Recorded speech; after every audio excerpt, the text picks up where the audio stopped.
હું બોઈઝ હરેરવાલા દાહોદ ખાતે રહું છું.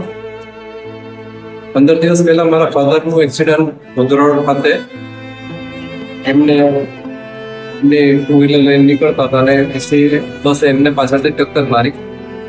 એમને માથાના ભાગે 12 વાગ્યું. આજે 15 દિવસથી એ ન્યુરોસર્જન આઈસીયુના અંદર એડમિટ છે.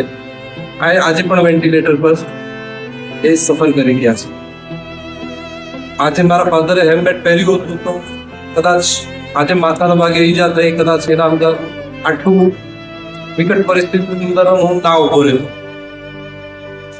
મારી આપ સૌ નગરજનોને વિનંતી છે કે આપ આપની ફેમિલી માટે, આપના જે પણ ઘરના મેમ્બરો છે એના માટે હેલ્મેટનો યુઝ કરો તો આપણા આવતા સમયના અંદર આપણા માટે ઘણું લાભકારી રહેશે.